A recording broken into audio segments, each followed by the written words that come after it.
Haka Jingialehkai ba Khatduh jong menta ka samoi ka PSG ka la syak Liem halayung persya ya ka clear mode foot dan lai la ar. Haba pai syak ka Jingialehkai ka PSG ka la yo pat ben ki jar nengkong tang haka minit ka ba Khanriu leng bau Ramos.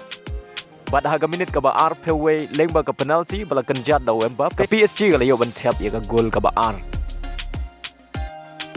Henry tang hadin lai minit kata haka minit ka ba ar pew sau ka clear mode foot ka la yo ben Thep ya ka gol ka ba nengkong leng bau gasteng. Bat shwa ban kod ka kela step kata ka minit ka ba sau peusan plus iway ka clear mo foot kala yo ban Thep ya ka gol pen ya khai leng bau medi safen. Bat ha ka minit ka ban riu peu lai ugrijan ke ubala pen sep e ya ka penalty ula yo ban Thep ya ka gol pen tam na ka benta ka clear mon foot.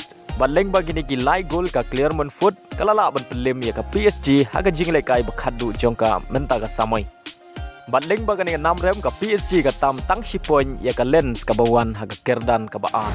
Ha ka Jingialehkai final FA Cup bat ka dai ka Jingialehkai ka ba itnat bha ha pedeng ka Manchester United persya ya ka Manchester City. Bat kani ka dai ka sin ka beningkong bagini gi ar teligi kenhun barat ba jongka England kini kendu final ha ka Jingialehkai FA Cup. Haba pai syak ka Jingialehkai ka Manchester kaliyo bat pen ki jar nengkong tang ha gi khat ar sekon leng ba u kundegon. Bat kadeiru ka gol ka bastet tam haka Jingialehkai FA Cup final. Bat Ïaka bol lai rapen bu dau De Bruyne. Bat haka minit ka balai peu lai ka Manchester United kala yo ya ka penalty leng ba ka Jingerap jong ka VAR. Bat Ïaka ka penalty la kenjat dau Fernandes. Bat leng ba ka ni ka gol baro arteli ki kenhun kila ya khai da marshi gol haka kela step.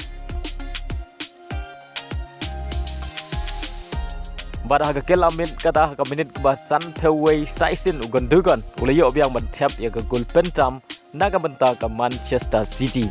Bad Ïaka bol lai rapen bu biang dau De Bruyne. Bad dealing ba kani ka gol ki Jingialehkai jong ka Manchester United ki klem la shu ban sukulang.